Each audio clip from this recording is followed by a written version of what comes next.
Hello, BookTube. I've got another read-along announcement for you, as if you didn't have enough read-alongs on your plate already. This is a big one I've wanted to do for a long time. Scott Danielson and David Wiley, two other BookTube channels. I'll leave links to their channels down below.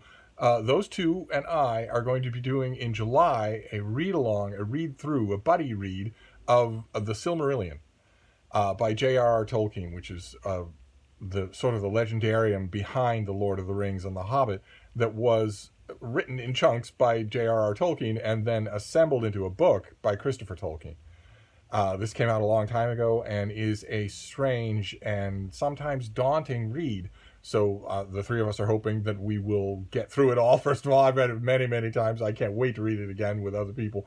But also that we'll maybe help you to get through it all. Give you the courage that buddy reads always impart to go through a work that you maybe wouldn't pull down off your shelf otherwise. So that's what we're doing. In July, we're going to read the whole of the Silmarillion in July. And Scott came up with a schedule that I've jotted down here for getting through this. It has large parts and some very short parts. It has parts that veer a little bit more towards narrative coherency and parts that very much don't. And we're going to go... the camera's bobbling as the bean tries to find her spot on the bed. We're going to go through this starting on week 1 will be videos that we will post. Scott mentions in his breakdown here the weekend of Saturday, July the 3rd. Sunday is July the 4th. I will not be posting a video that weekend, but I will do it as soon as I can in the following week, probably Monday or Tuesday. And for that week, so if you're reading along with us, for that week you're going to read there are two comparatively very brief beginning parts to this book, the Ainulindale and the Valaquenta, that mainly deal with the mythological origins of the world, of Tolkien's world, and also the mythological beings that brought it about, the gods of Tolkien's mythology, basically. So we're going to read the Ainulindale and the Valaquenta for the first week in July, and also the Quenta Silmarillion, which is the main matter of the book. We're going to read the first 7 chapters of the Quenta Silmarillion as well for that weekend. The first two, the Ainulindale and the Valaquenta, will have to take you hardly any time at all. I'm not sure that you'll understand much. If you're new to the book, I'm not sure you'll understand much about what's going on. There isn't a whole lot of effort being made to help you understand what's going on, but we'll do our best. If you're totally at sea, we'll do our best to help elucidate. And then the Quenta Silmarillion is the story of the Silmarils, which is where you get the title of the book, and which the Silmarils are 3 gemstones. They're 3 gem-like creations. So once again, the Silmarillion, as with the Lord of the Rings, has I know it's heresy to say it when you're talking about an author as revered as Tolkien, has a MacGuffin at the middle of it. And in this case, in the Silmarillion, it has 3 MacGuffins in the middle of it. And that the story of the Silmarils takes up the bulk of the narrative import of this book. And it starts there. So we're going to read the Quenta Silmarillion, books 1 through 7, and also the mythological chapters at the beginning. That's for the first week. And then the second week is the Quenta Silmarillion from books 8 to book 17.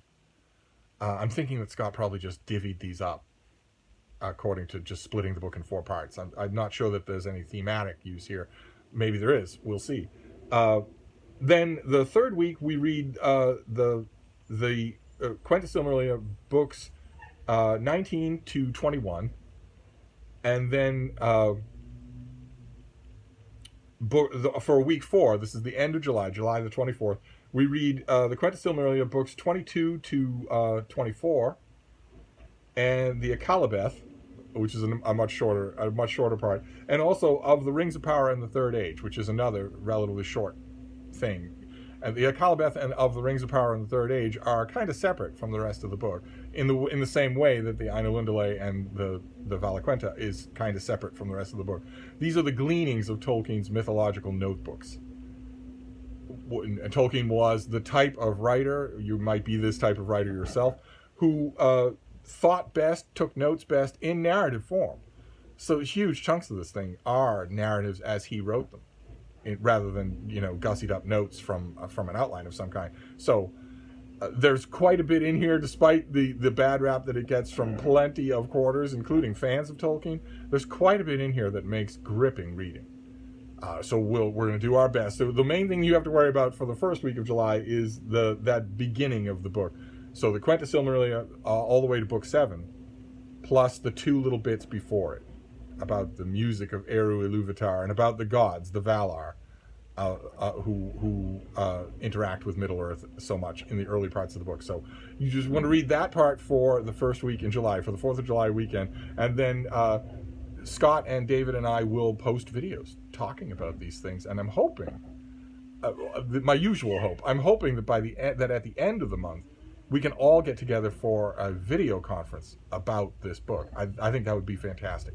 But we shall see. I know for sure what I didn't know 10 years ago, which is that the technology will not be a bar. I actually have the technological capability to do this.